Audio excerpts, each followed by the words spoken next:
Elizabeth Lockhart.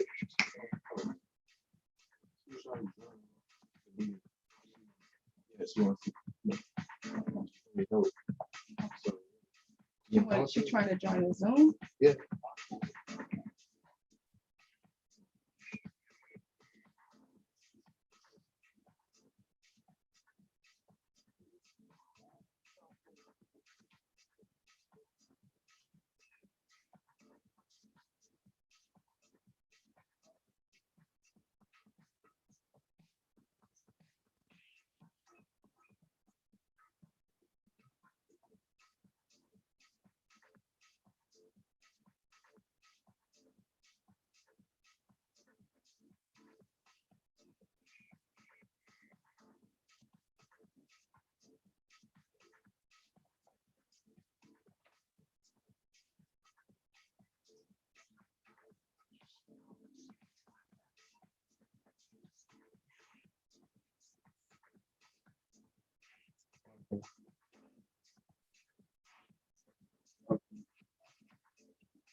All right, so everyone, thank you so much for joining us at our Project Yes Summit. We were receiving calls and emails.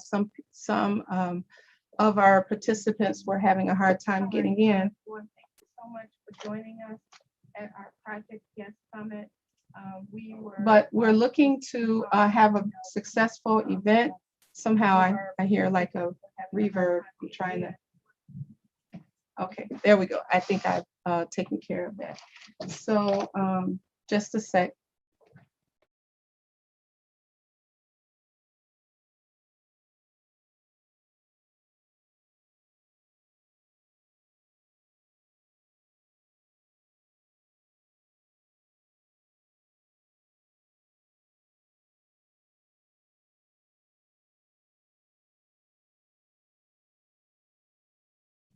Okay, so I am back. So we are ready to begin, and we have awesome speakers today for our youth summit.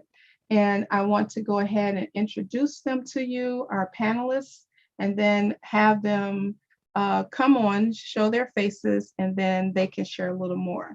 And so our first guest for today is Jay Alexander. He is a fashion designer from FUBU. And I just want to kind of just let you know just a little bit about Jay, and then Jay is going to come on and he's going to share more about himself. And so Jay Alexander was born in Hollis, Queens, New York. That's the Hollis. It is a residential neighborhood located in the southern section of New York City. And so he lived predominantly in an African-American community with a small minority population of Hispanics and South Asian.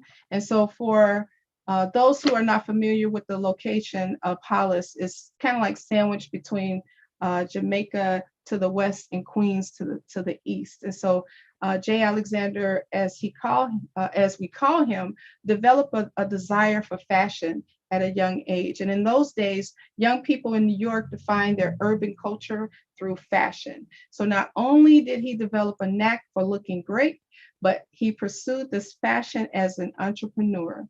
And so he was armed with an evoked confidence, motivated for survival, and with clear sense of direction. He navigated the streets of New York, resisted peer pressure. And so that's something that our young people, he's a prime example. He's a great model when it comes to someone resisting the streets and peer pressure and making something great of himself. So I want to bring Jay Alexander on. And before I bring him on, I just want to say that he served in the United States Navy. So thank you, Jay, for your service. He served during Desert Storm and later attended Fashion Institute of Technology. So Jay, if you can reveal yourself and come on and just share some more about your work, please go ahead.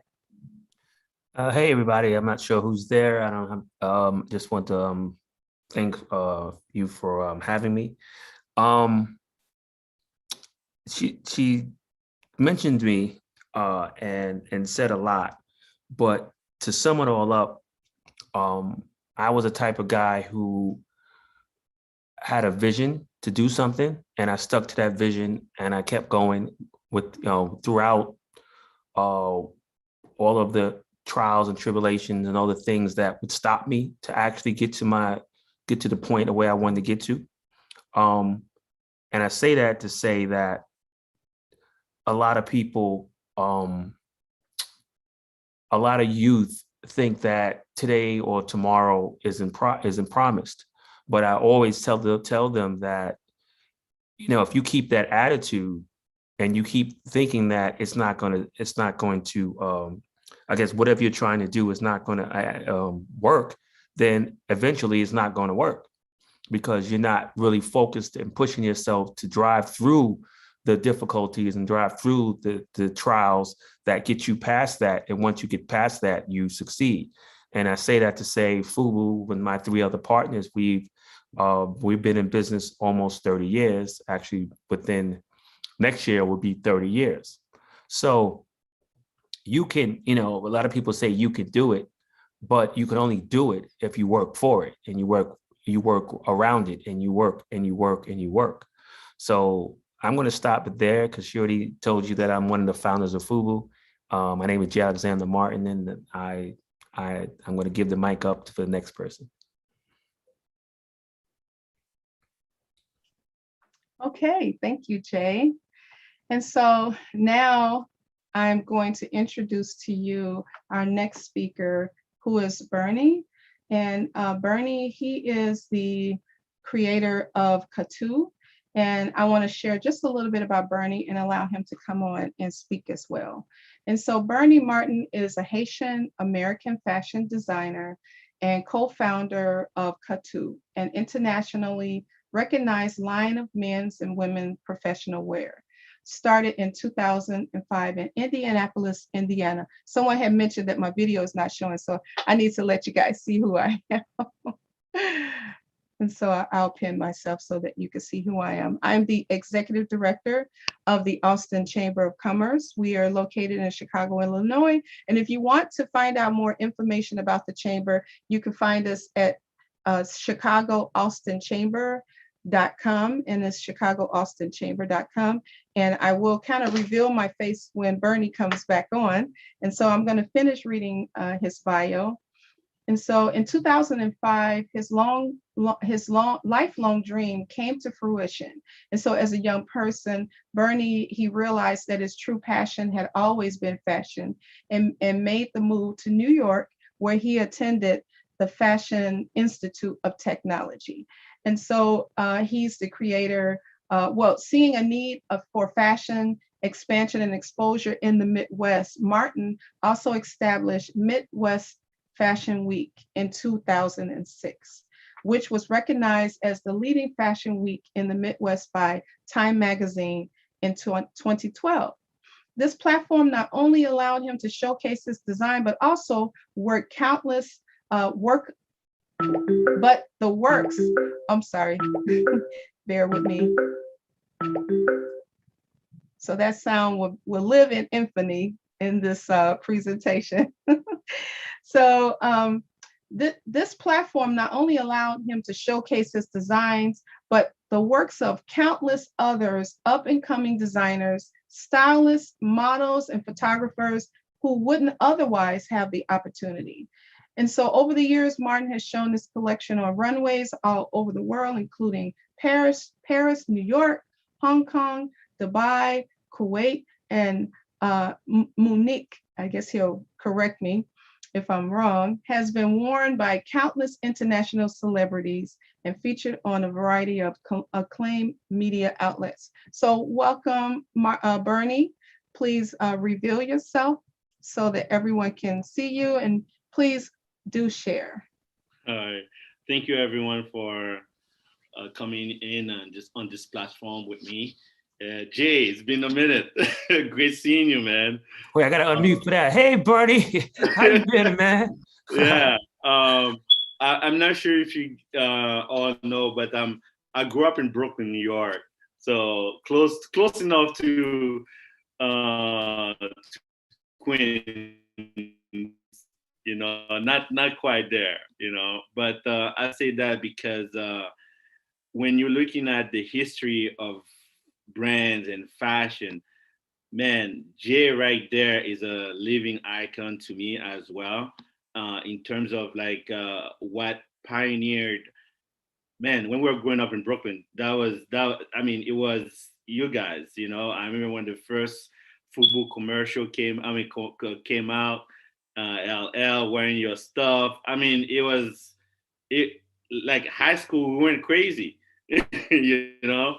So of course there was other guys like Carl Kanai and Cross Colors, right? Am I correct? But definitely you guys set a milestone into me that now I can call even myself or even thinking of myself being a fashion designer. And it's always a pleasure to see you, man. And man, I mean, like I said, you up here, man. in thinking, and I just want to thank you for your work and what you have dedicated and what you have done. Hey, If Bernie's being modest. Bernie's being modest. He has to talk about himself and Midwest Fashion this Week. is Come on, man.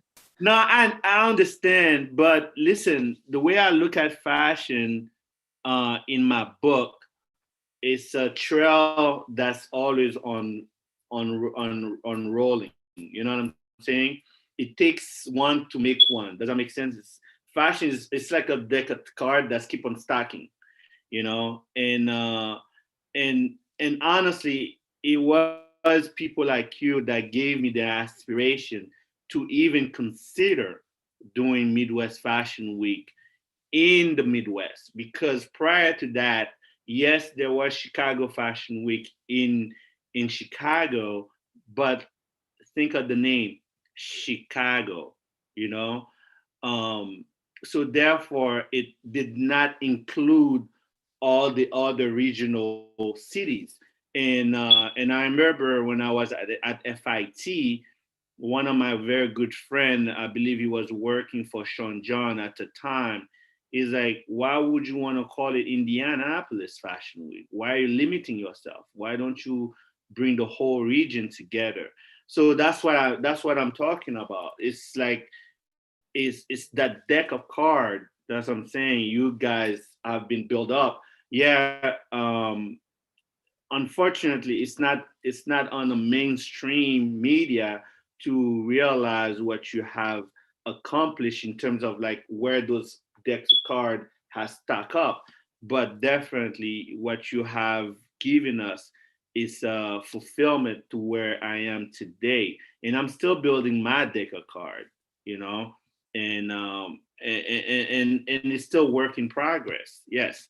So no, thank you for having me here, and looking forward to share my vision, my thought, and my aspiration with young people, which I have a deep passion for, and for the next generation to come on what can we do to help and bridge the gap and connecting and keep making great connections.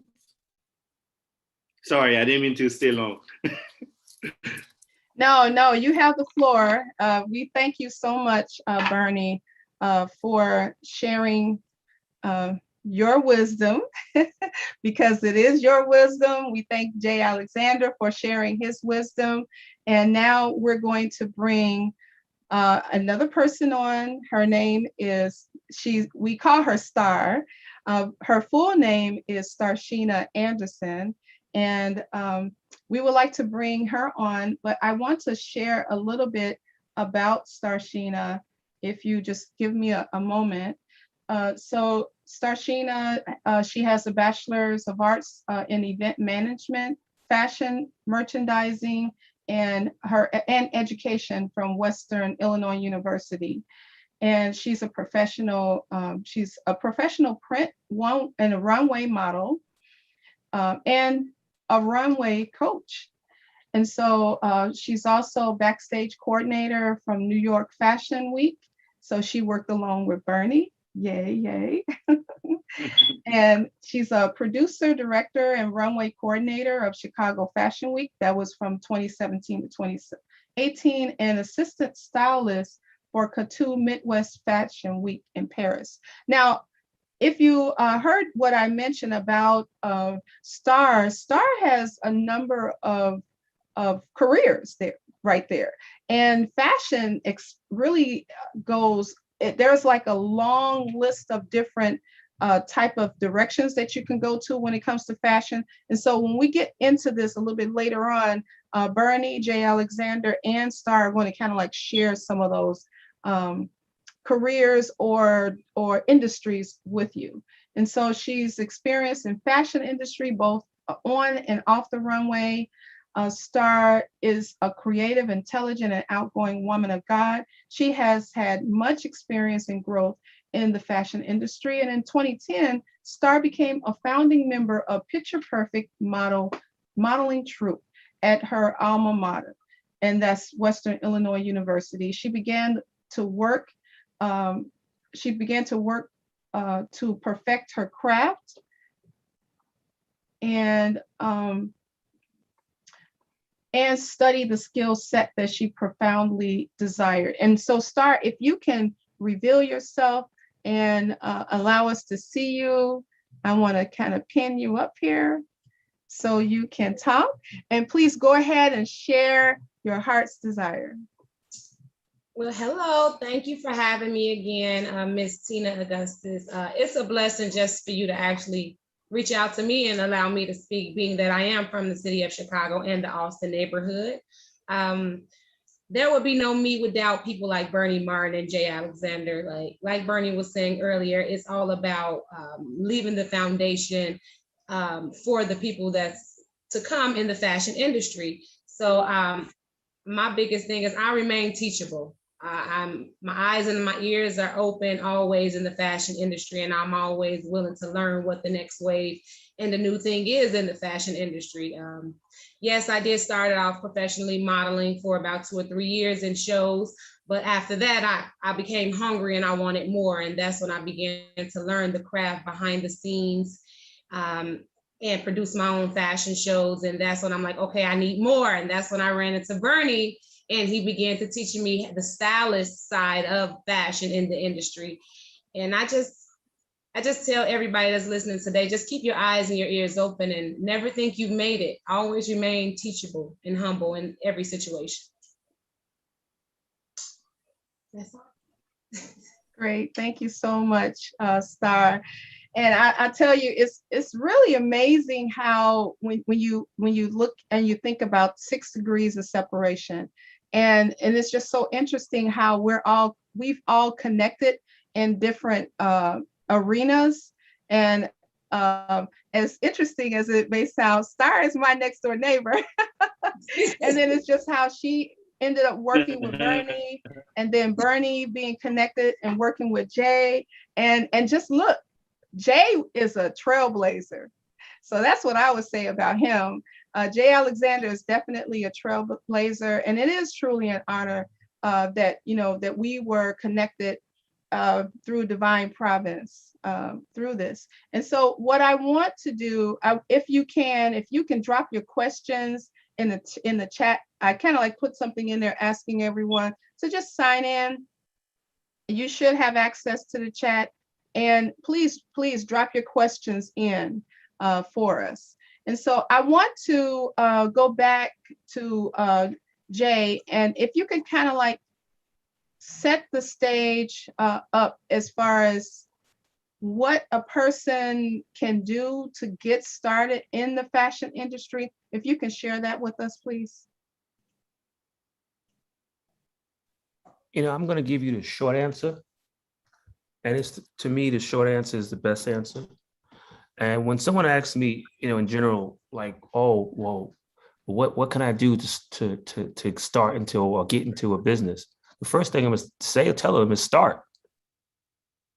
Because that's the biggest hurdle and the biggest problem and the biggest thing that kind of stops everyone from working or from being an entrepreneur. I'm an entrepreneur is the hardest thing in the world, like one of the hardest things to do, as far as you being, there's a lot of trials and tribulations, there's a lot of problems, there's a lot of things that are necessarily going to go wrong that people think will go wrong, which probably really actually going right because you're learning through the process. But if you just start, and one of the caveats, one of the things that I always also do say is if you want to start a business, listen to like 900, 500, 100, how many people you could listen to, and let them tell you all the reasons why it's not going to work. And once you get all those reasons that it's not going to work, you sit down and write answers for every single reason on how it will work. So that way, that's your built-in or your makeshift business plan.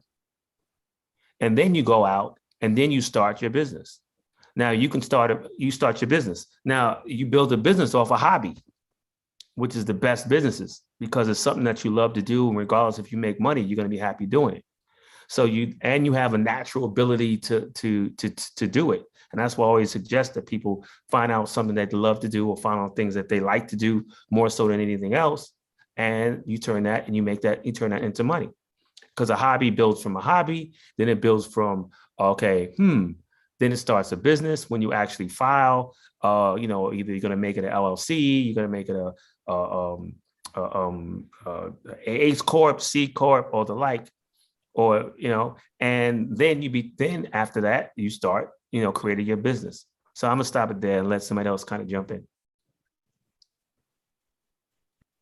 Okay, Star, can you pick up from there?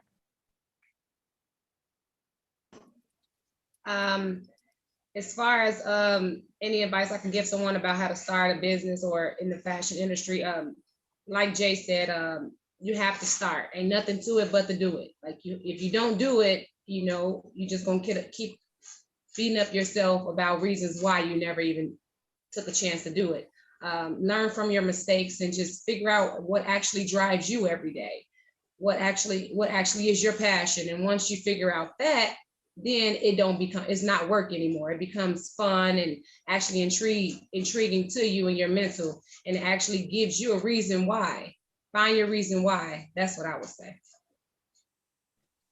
That's excellent. That's excellent. Bernie, can you pick up from there? Yeah, for me, I would say to have a sense of a vision in terms of creating a storyboard about who and what and how you want to accomplish certain things as well. Yes, very true to what Jay said of like creating a hobby within it, because you will feel very satisfied and enlightening about what you're doing. But at the same time, having a sense of vision, also whether you want to create a storyboard on your wall or have some type of memo under your desk or wherever you want to put it, that keep you somewhat what you call a sense of direction, will certainly guide you along the way as far as like all the years and the no's that you're gonna be listening. Because some people will tell you no, what you're gonna do then? Are you gonna quit? Or are you gonna keep going? Or are you gonna keep knocking at doors? Or are you gonna build your own door, your own empire? And if you don't have a sense of vision and direction or a storyboard about you, because the way I look at it for myself, I want to write my own story.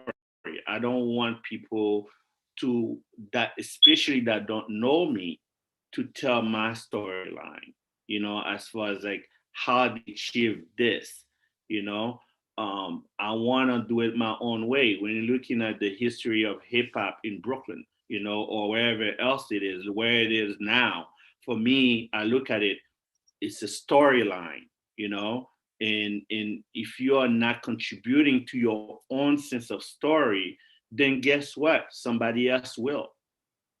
So you have to make a decision by creating a storyboard, despite that you have a LLC and all the things that Jay and Star defined just now. That was great, Bernie. I want to show a video. It's from Midwest Fashion Week, Paris 2019.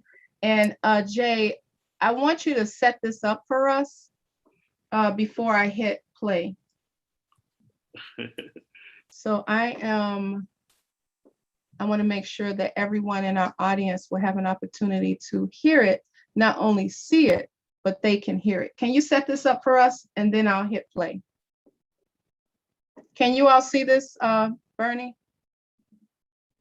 Okay, all right. Can you unmute yourself, Bernie, and kind of like tell us a little bit about this video before I play it? Sure. That's one of our video producer logo right there that live in Paris. And for me, taking Midwest Fashion Week to Paris was a decision came about to elevate where we want fashion to go as far as like the Midwest itself, not the company at all. What we did realize, the Midwest as a region did not have a space and a time when it comes to the power decision makers in the fashion industry in Paris. I'm not referring to New York here. In the time that I've been doing events in Paris, I came to engage with a lot of people that were curious to know what is the Midwest? What is the Midwest culture? What is the Midwest people? What is the Midwest food? What is the Midwest music? And so on and so on. So the whole idea of doing an event in Paris under the name Midwest Fashion Week was definitely an ultimate joy, especially when I bring people from the Midwest with me to Paris to enjoy their time. Star been there, and so many others have came with me. All right, so this is a 1 minute video, and it was a casting call.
Okay. So that's an example right there of what the casting call looked like. And Bernie said something really important. He listed a number of different industries. When he talked about the music, he talked about the fashion, just sharing. He went down a long list of different things that's here in America that can be shared in Paris, France. And so I want to show another video, and I think this one is, yeah, this is yours too, Bernie. Let me put it here, and I want you to kind of set this one up for us too. Okay. All right, so go ahead. That was our first show in Paris. Oh wow, that was something else.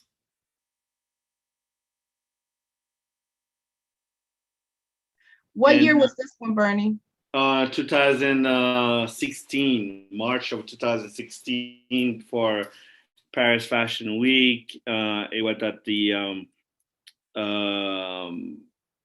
yeah, that brought so much great memories because not that we didn't know what we were doing, but it was a lot of joy.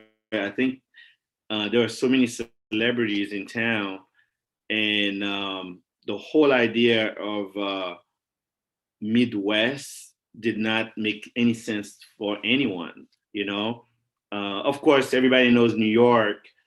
When it comes to the United States, you go anywhere around the globe, you see New York, you see Miami, you see LA, California, Hollywood. It brings so many memories in people's head. But when it comes down to the Midwest, we were the biggest question mark. But with that being said, it turned to be our great advantage, and we took full advantage of it because tons of celebrities showed up, from all over the world. Even the French celebrities were there on the front row.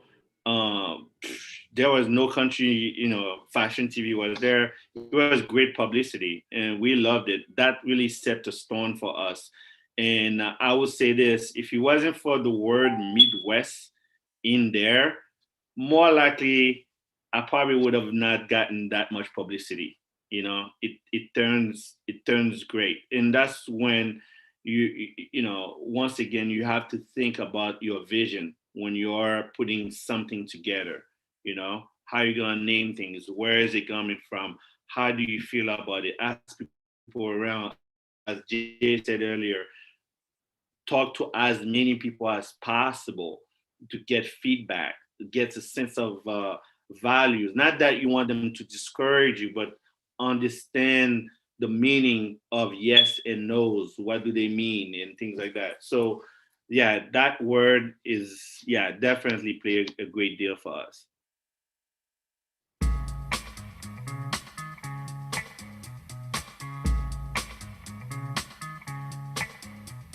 Nous sommes maintenant avec Bernie Martin, l'organisateur de la Midwest Fashion Week ici à Paris. Bonsoir. Bonsoir, merci pour venir. C'est la première fois que vous organisez cette Midwest Fashion Week ici à Paris. Oui, on est vraiment content pour toute la réussite. Alors, Paris était vraiment merveilleux. Dans Paris, vous étiez aux États-Unis, c'est ça? Oui, on était en États-Unis, on est à Chicago, à Indiana, à New York et Wisconsin, tout ça, à Hong Kong aussi. Et qu'est-ce qui vous a donné l'idée de créer cette Midwest Fashion Week ici? C'est juste une idée de l'unification de la mode. Je travaille beaucoup dans les autres pays, tout ça, mais des fois, j'ai l'inspiration qui vient un peu partout. Alors. Et c'était vraiment une inspiration de collaboration avec les autres créateurs qui veulent venir sur Paris, mais aussi qui veulent représenter leur monde. Vous donnez une chance à tout le monde. Ouais, à tout le monde, c'est ça. Là où c'est quand même incroyable, c'est que vous-même, vous avez défilé, vous êtes créateur également et on a pu voir votre collection ce soir. Comme créateur, j'ai souvent voyagé dans d'autres pays, alors toutes ces idées viennent de cela. Alors. Est-ce qu'on a une chance de vous revoir l'année prochaine? Ah mais oui, Paris c'était vraiment chouette, vraiment beau. C'était vraiment une belle présentation ici. Merci beaucoup Bernie.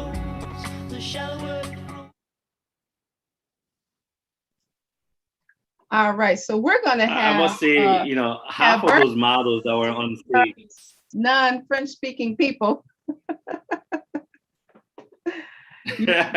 No, they were just asking me about how I feel about Paris, and I said it's a beautiful place. Why not coming back the following year? And I've been back ever since, every year. Of course, due to COVID, we switched everything to virtual fashion show, which turned to be another great opportunity for us.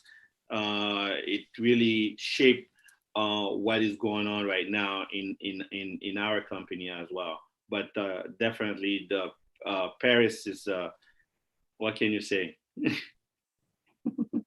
Well, great. I want to mention something today, talking a little bit about branding. I believe Bernie is wearing his favorite color, Star's wearing hers. I know that Jay Alexander is definitely in his brand.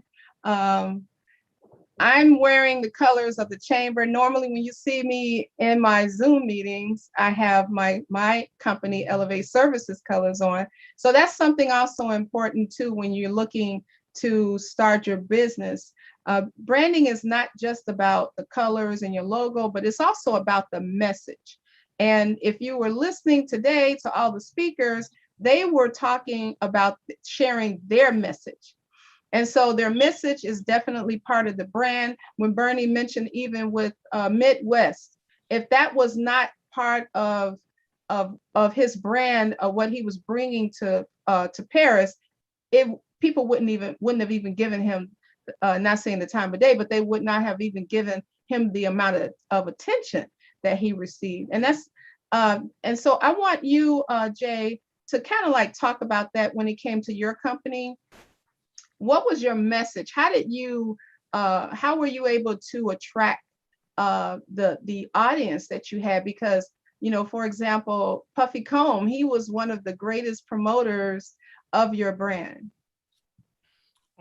Well, again, you know, you got to live, breathe, sleep, you know, cry, die, you know, your brand. And your brand is over a time, right? You build that. You just don't pop up and say, I have a shirt and it's my brand. No, you know, you can't skip steps, you know, you can't skip steps like that. You have to start with one and build a concept and build something along the lines of your demographic. Now, who's your demographic? Once the demographic is basically the groups of people that you sell to, or you promote to, or you market to, that is actually going to like your product. So I'm kind of preaching a little bit, but and making you understand what key words you need to understand is, but that's your target market. Your target market is based off of that as well. And our target market was African-American, 5 to 55, people who, you know, necessarily love hip hop, people who love hip hop and the culture, and who didn't really have clothing out there that kind of really spoke to them and had the intricacies and the things that they liked. Right. So we had there was an opening for some stuff for us to make for us, literally by us. And I think that was the reason why, you know, we were so successful and have been so successful of today, because we know what we want, because we are the customer. Mm-hmm. And once you know that, you know, you're winning, because it's natural, it's organic that what you're making is right, or what you're doing is right. It's not forced. You know, you're not making something and hoping that somebody likes it, because you know that that's what they like, because that's what they need. Mm-hmm.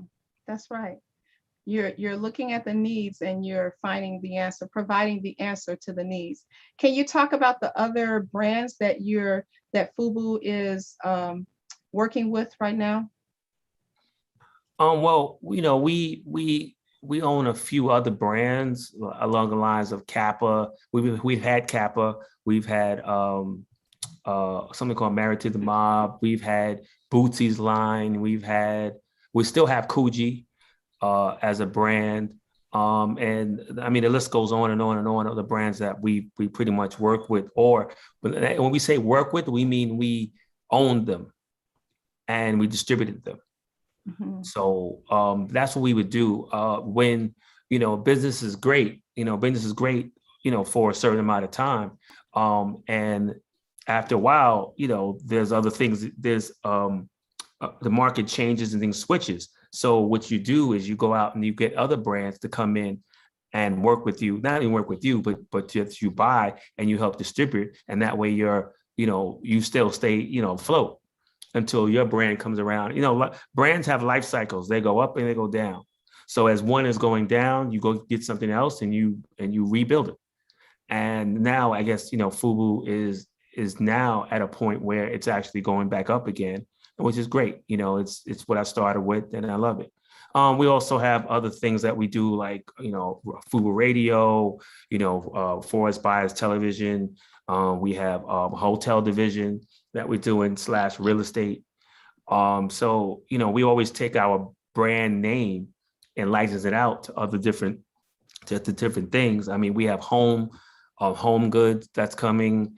We've had it before. We actually putting it out again, which is like sheets and bedding. People are like, well, wow, you got sheets and bedding and towels. And yes, because once you build a powerful brand name, then you can license it out and people will pay you to use your name. And that's what a brand is. Like I said, you just, once you get it to that point, then you can, you know, well, actually we're in museums, 3 museums, actually about to be 4, with the new hip hop museum and that's opening up in the Bronx. So about to be 4. And, you know, we're in textbooks and things like that, and we've commercials and stuff like that. So that's how you build that brand is BAM, branding, advertising, marketing. And it's not just branding. You got to know all 3. That's great. Go ahead. You have something, Bernie, you want to say? No. I'm just acknowledging Jay. That's all.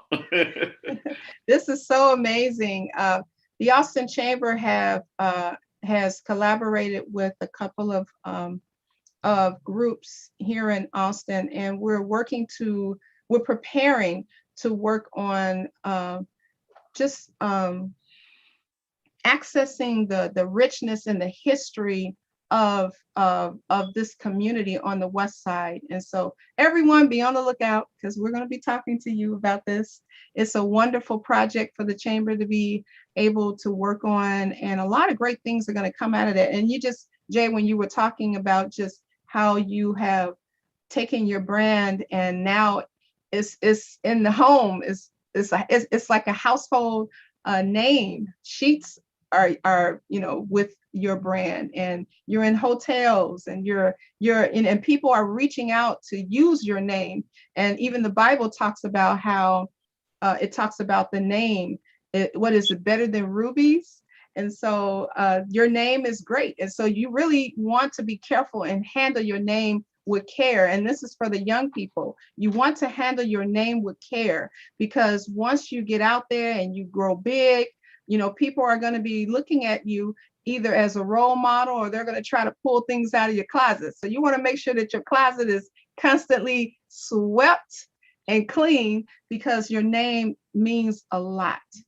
And so even when I talked about the 6 degrees of separation, actually, I believe it's even less than that. It's probably about 3 degrees. So, and then you just look at all the people who are here on this, in this summit, how we connected in different ways. It didn't take much to bring us all together. So that just let you know that the playing field that our minds are on is all, we're all working in sync. And so I want to move to set something else up here. This one is for you, sir. I want to set this up, and I want you to set this up for us, okay? So I'm going to bring it up here, and I'm going to share it, and I want you to kind of, because these are some short clips here, and I want you to kind of set this up for us. Okay, so I was working as assistant stylist for Bernie Martin and Catu, and we were somewhere in Paris. And this is a model, and she's about to get ready to work that camera and give us all type of poses and angles. And I was there just to help guide her to make sure that she captured the light and made sure that Catu's garments looked perfected within the cameras and the photographer.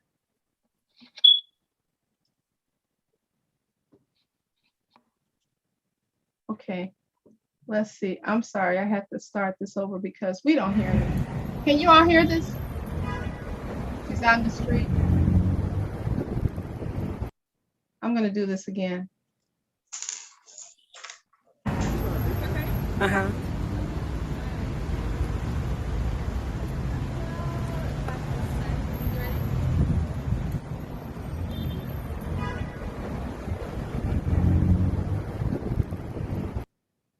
Okay, were you all able to see and hear? Yes. Okay, kind of share with us what I heard, like, you ready? I heard, you know, like some commands. Share with us again what you were doing. Well, honestly, I was trying to make sure that no pedestrians got involved in it, because as they saw us out there, they were like, "Oh, is it about to be a fashion show out here?" Like pretty much of what's going on. So I was just trying to make sure that she remained confident, as well as didn't portray any nervousness while the photographer was shooting Katu's garments. Great. So I got another one here, Star, I want you to help us with. I had two videos. Okay, let me see, where's the other one at? I'm working out of two screens here, so bear with me. I think I'm gonna have to, I think I know where it is. Bernie, do you remember that? Can't hear you. Can't hear you. I'm sorry, Bernie, I muted you by mistake while she was talking. No, I see. Yes, I do remember quite well. Of course. Yeah, thank you for trusting me with that as well. No, it's all part of the journey. All right, so I got this. Okay.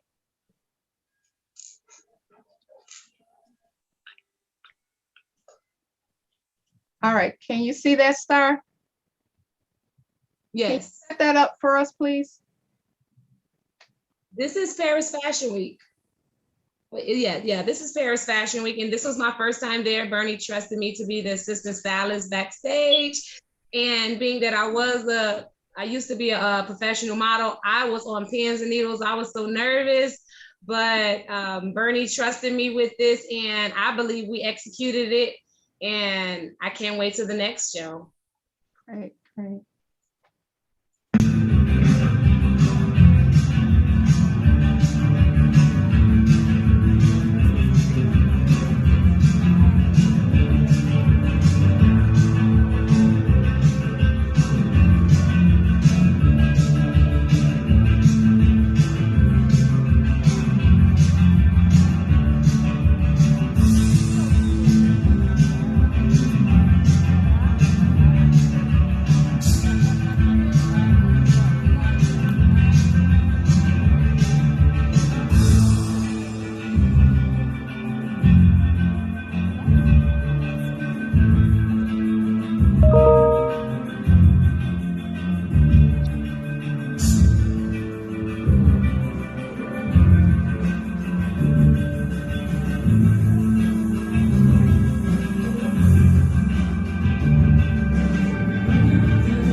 I would say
Star, I noticed something in the video. There was a gentleman with this real large jacket on. He was small in stature, but he was wearing a large jacket. Can you kind of dig into that? Maybe you and Bernie kind of talk about that a little? Would you like to go, Bernie, or? No, I mean, I guess part we were doing the styling was like oversized clothes. I don't know if you guys realize it. It's coming back again. So it's no longer going to be fitted garments like it has been for the past 20 years, I guess. So oversized clothes it's really making, I mean, but it's now more prominent now. So Exactly. yeah. And one thing that I learned with that, we had to find a way for all of Bernie's tattoo garments to make sure they hit the runway within that time frame. So me and the lead stylist, we decided to let's just layer everybody up in all of the tattoo and allow them to take the jacket off and show the vest here and make sure they work the collar and make sure that everything was shown at that particular time so that all of his hard work and designs were shown and portrayed during the fashion show. And as Bernie did say, we wanted to show the versatility of the clothing. Just because it's a big jacket, you know, it may not be your cup of tea or your forte to wear, but that doesn't mean you can't wear oversized jacket and throw a belt on, tie it to the side, and just be stylish. That's great. All right. So if anyone has any questions, please drop them in the chat. And we're going to start with a few questions. We got a number of questions that were emailed to us. And I'll just start here. This one is for Jay. What are 3 of the biggest fashion influences that help you to create FUBU's signature style? Me, and everybody that's not me. Okay. What are some fashion? See, there's a meaning behind that. Do you understand? There's a meaning behind my answer. If you really think about it, you get it. Tell us, what's the me? Well, the meaning is the fact that, you know, you got to believe in yourself and your ideas, right? And then once you believe in yourself and your ideas, then you have to execute it. So that means you have to work every day, super duper hard, and you have to be your own influence. You can't look for influence. You kind of look for someone else for your favor. You got to go down in your lane in your direction. That's right. You know, so if you look at somebody else and go, wow, look what they did. Right, that's what they did. But what about what you're doing? And the last one, when I said it's us and who's not me, meaning everyone else, because I'm looking at what they're doing and I'm saying, all right, looking at every fashion or every person that's fashionable and saying, okay, I'm going to make something that you'll like. So that was it. That was my answer. That's good. You have to encourage yourself. That's right. You have to be your first cheerleader. And that is true. That's true. So Jay, what are some fashion business ventures? Well, you talked about what FUBU is involved in, and which is amazing. What are 3 tips you would give to an entrepreneur in general? 3 tips. That's for me? Yep, that's for you, Jay. 3 tips that I would give an entrepreneur or someone wanting to get in fashion? An entrepreneur. It could be either or, entrepreneur or fashion. And I'm going to drop this in the chat too, because I encourage everyone, if you can, if you will download the chat, you can download the notes that I'm going to give you. 3 things that I want to give to an entrepreneur. Again, I just kind of mentioned it in my last answer. You know, an entrepreneur, again, it's not for the faint of heart. It's not easy, right? It's one, again, like I said, stop looking for someone else, you know, to create what you're trying to create. Entrepreneur is supposed to be the one that's in the battle, that's working hard, that's last one to get paid, you know, last one to go home, with all the problems, quote unquote problems, as they say, right? You have to be able to be very, very, you have to be able to listen, and you have to be able to solve any problem. and you have to be able to foresee problems. Mhm. If you can't do all that, you might as well just go get yourself a job, because you're wasting your rollover minutes. Mhm. Thank you so much, Jay. And then I have Starshina. Who are your 3 biggest fashion influencers and why? My 3 biggest fashion influencers.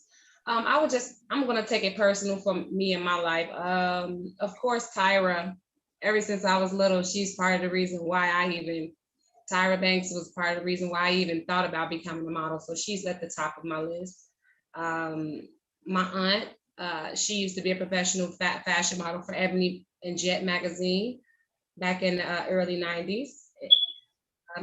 And Bernie, believe it or not, Bernie Martin, you actually trusted me. I just off a wing and a prayer. I told you what I did, and you trusted me in my word, and you continue to help me to remain teachable. And you pushed the envelope. Like when I told you, okay, I coordinate events. You say, okay, well, you're not going to coordinate this event. You're going to be a stylist at this event. And I was like, I don't even know what that is. But I executed it. You trusted me to do it. And now I have another notch on my belt. So yeah, my Tyra Banks, my aunt, and Bernie Martin. Great. How about you, Bernie? Oh, wow. I want to say definitely one thing for sure is my experience growing up in Brooklyn. It gave me a sense of how diverse culture can really come together and create something great. So, for instance, of course, I grew up in an area that was predominantly a lot of reggae, hip hop, and so on, and different jazz music and so on. So for me, it has to do home where I grew up at, my surrounding. I was the kid that was in the back of the classroom, always mesmerizing by the actual people action. It wasn't just one individual character. It was the way people hang out on the street corners, eating their food. Whether if he was Method Man with his microphone in his hands and things like that, I somewhat, for some odd reason, I keep all that shape in my head. So I will say definitely the city that I grew up at gave me one of my biggest influence in where I am today. And then of course, books that I've read, and also go back to time, the leaders and people that have set the stone for us on the way they were dressing, because it takes volume to present yourself when you're looking at pictures of Marcus Garvey, whether they are Bob Marley and things like that, the way they were dressed. Somebody gave them those clothes to wear, and all is fascinating to me when you're looking at how they were dressed, how they were groomed, how did it came to that decision. All that came to my existence of where I am.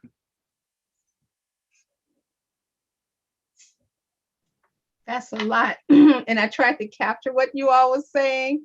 I'm sorry. No, that's amazing. So in other words, to sum it up for you, I would say culture. I would say culture, leaders, and home, basically. That's right. That's right. That is so amazing. Someone just asked a question, and this is for all of you all, if you can share. She said, if I want to start a line of products and etc., cologne and things like that, where would I start? I'm just going to chime in. First things first is, someone says, if I wanted to. Okay, great. If you wanted to, right, then you need to do what? Learn everything you need to learn about that product. You can't just say, I just want to start something just because. And then 2, you need to have a reason why you want to start it. So if you don't have those answers, it's never going to work. So that's what you need to do first. And then also I will say too, not that you want to somewhat copy somebody, but you need to investigate what you want to call the do's and don'ts in a way. Not, like I said, you're not copying them. That's not what I meant. You somewhat using that as a, of course, you want to learn your own mistake and you want to fall and pick up yourself up again and do things. But at the same time, you have the ability to create something that, because a lot of time I'm always conscious about, there's always something that was done before and we just not tap into the energy of pushing it forward. Does that make sense? So that. And pretty much just do your research. Yeah, pretty much. Like they were saying, you know, why do you want to do it? And do your research on exactly what it is so that you are competent of what you need to do in order to succeed. Because you can't just jump into something and just, oh, I'm going to do this and just do it. I mean, hey, it may work for some people, but 9 times out of 10, people are going to question you to make sure that you are what you really say you are. That's Yeah. good. Any question, any leads or companies that provide this service with colognes or anything? I don't happen to know anything off bat or right off the bat, but you know, and I want to say this to a lot, and some people may not agree with me, but and this is kind of controversial, but I don't think it's wise for someone for it to go around and people say that it doesn't make sense to go to school. Because if you were going to school, college or the like, or secondary school, whatever, then those questions wouldn't really arise, because I think that now a lot of times this generation looks more towards, okay, let me get the quick answer by going on, you know, the internet and Googling it. But it's almost like this, you know, and I'm gonna be kind of frank about it. All you did was look at the shiny object, but you don't know how that shit got shiny. Mm-hmm. If I give you the answer to the test, yeah, okay, great. Now you got the answer, but you don't know why or how to get to that answer if it arises, or that problem if it arises. So the point I'm trying to really make is the fact that you have to value education and wanting to learn everything every day. It's not just sitting up here getting the quick answer. It's but understanding your answer. And just like if you take a test, a lot of times the teacher's going to tell you to back into your answer and show your work. And I think that if we value that more so, and value school and value learning more so than just the quick, oh my God, look, I got a bunch of likes, I think that we all be better off in the end. And again, I apologize for being so frank, but sometimes I got to do it. Yeah. So teaching them how to fish. Yes, yes. Okay. And I hear that school education is key. Knowledge is power. And so Yeah. that's what we're here to share the knowledge. And true, education is where you will find success. That's good. That's good. That's good. Okay. Let's see. Star, did I ask you? I did. I asked you the 3 tips you would give young fashion designers who want to create their own company. Can you share just the steps that you need to do? What are some things that you had to do to start your company? Well, I'm not a fashion, I don't own my own fashion line or anything yet, but you know, I receive it. But things that I had to do to start both of my companies is I had to first figure out why I wanted to do it. And what would people benefit out of my business? Like why would they want to work with me? Like why me out of all of the $1 million other companies that's out there? Figure out my why, my mission, do my research, study to make sure I was actually going after what I said I was going after. Another big thing that I actually did, I looked into other companies that was like me, like not like kind of like not to steal what they have, but to try to get influence and encouragement on how I want my brand to look and how I wanted to my brand to stand out a little different and a little better. Mhm. Okay. And Bernie, we were having a discussion about this too, about starting a company. What were some things that you shared to me that if a person is serious about it and they want to start a company, you finish that. Yeah, it would be definitely setting up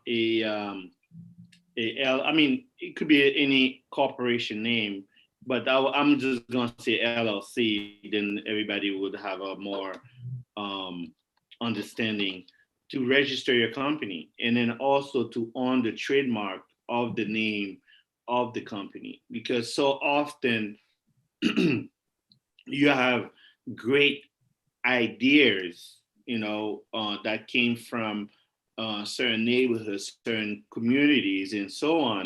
And because they did not have the knowledge and the resources when it comes to funding, either to register a trademark or even to go downtown or to register or go online to register the company name. And then here they are selling the product is hot and everybody's buying, and they come to a realization that the trademark is no longer available, or they cannot register the company name because they're just doing things under the table. So I strongly encourage anyone to set up a corporation name, whether if it is an LLC, C Corp, S Corp, whatever you feel that desirable with your accountant or with anyone that you're having that discussion to see what's best for your company.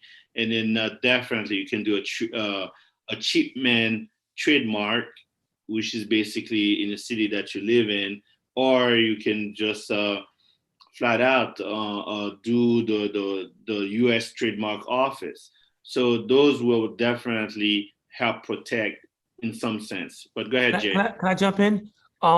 Yes. Again, that's one of the things that people hear. They hear to do A, B, and C, but when you first starting out, you're not worried about, a lot of things that a corporation and all that stuff is not even going to be pertaining to you. So you can just go do a DBA, go down to your local whatever and do a DBA just to get yourself off the ground, right? Yeah. And then the first thing I do suggest, if you're going to do anything like he just said, is to make sure you get your trademark together. Because one, you can be doing all this work and all this, thinking that, I got the greatest thing on earth. And then you come to find out that you can't even use it. Yeah. So USPTO.gov, just like he's saying, perfect. Just make sure you get that part of it done. But as far as opening your business and all that stuff, or whatever you choose, you don't need an A Corp, C Corp, C Corp or whatever. You don't need all that. You can just go get yourself a DBA and keep it moving. And then as you grow, you can always reestablish it in different ways. That way, when your company gets bigger, because if you get a LLC, now you're subject to taxes and all these things that you don't even know about. And again, that goes right back to what? Going to school and learning, not just saying going to the internet and clicking a button and telling you, this is how you start a business. But you don't understand why you need an A Corp, C Corp, or DBA. You have to understand that. And we can't cheat work. We know, it knows who's working. I'm sorry, I get a little passionate sometimes. and my time is getting up because I'm gonna have to kind of leave soon. Yeah, and for those who don't know what DBA is mean doing business as. So that DBA is an acronym. For doing business as. Yeah. Mm-hmm. Yeah. Wow, this is so amazing. And so this is our first summit for youth, and we're looking to grow to have other industries that will be part of this. And our hope is that next year we'll be doing all of this in person. So we can have a fashion show. And we can do other things, and we can have an exhibition with other industries. So I see this as being something really great. We're also looking for even people in our audience to help us make it grow. We're really, really depending on the young generation to meet with us and to help us, give us new ideas and their thoughts on how we can push this envelope and make it even great next year. And so we are nearing the 2:30 mark, and I want to give Bernie, J. Alexander, and Star an opportunity to kind of just close us out on their thoughts. And we'll start with you, Star, if you can close us out on your thoughts. Well, the biggest thing that I keep hearing is when people tell you no, okay? Because there's going to be a lot of no's in this industry, especially if you're going in the fashion industry, because everybody's so meticulous about what they want. You take those no's and you build on top of them, okay? You put them in your pocket and you take that as energy and motivation to drive you to continue to be the best you that you can be. Because in 2014, in New York Fashion Week, they told me no. They said, your boobs are too big, go find somebody like her, and pointed at a white girl. If I would have let that crush my spirit, I wouldn't be the woman that I am today. So take those no's, you build on it, you get your LLCs, your DBAs, get your education, and you go after that business. Don't let yourself stop you, because it's all mind over matter. It's all a man thing. Okay.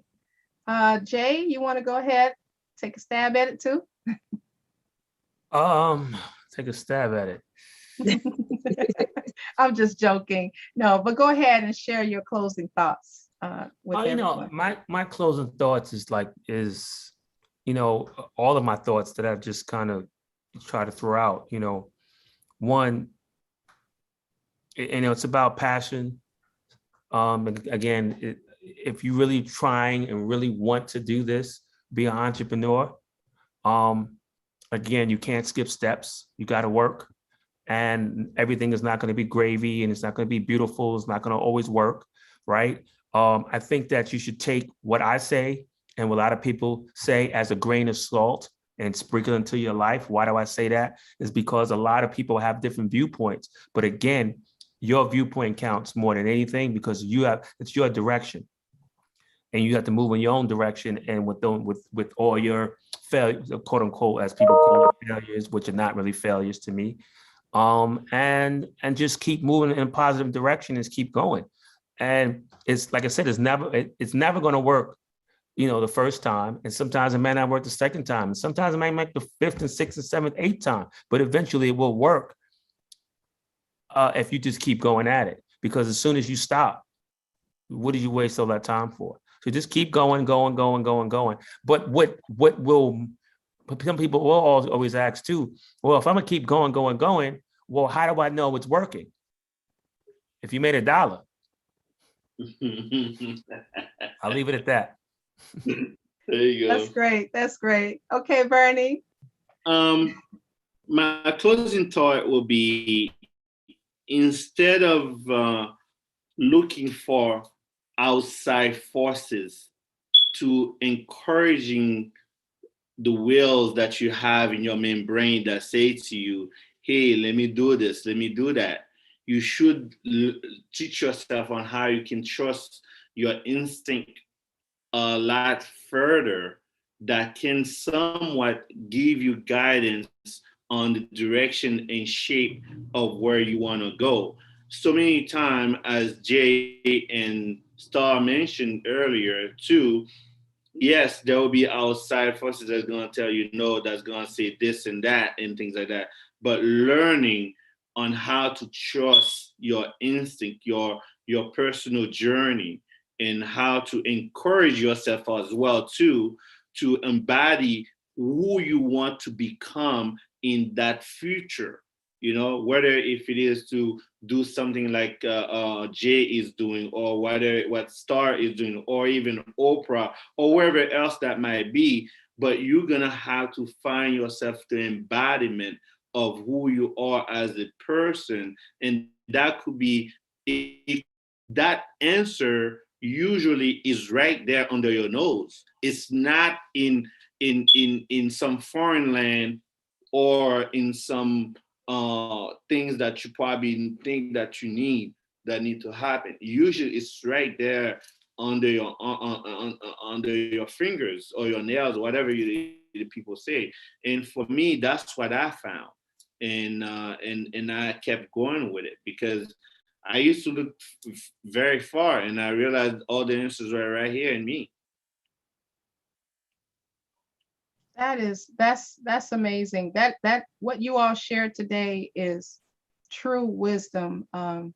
I'm so appreciative of you all being here with us today and just, sharing your thoughts, your wisdom. This is so amazing. And I'm just happy that we're working together and helping build, and I say the kingdom. That's what we're building. We're building the kingdom, and we're sharing our wisdom, our knowledge, our thoughts with everyone. And that's just to make a better society, because, and it's true, knowledge is power, and that decision, what we're seeking, it is definitely within us. And so that's something that we have to realize, that it's not you going different places or running to people or running, to different institutions to get the answer. We find the answer within ourselves. And so, but then we have to go to the institutions in order to gain that knowledge that's going to make us even stronger. And we are stronger together. So we're going to close right now. And thank you so much. I'll put some music to it. If you all want to, in the chat, talk to each other, you can. But we're getting ready to close out now. And I just thank you, Bernie. I thank you, Jay Alexander. And I thank you, Star, for being on today. And until next time, everyone, peace. Thank you. Thank you. Thank you. Thank you.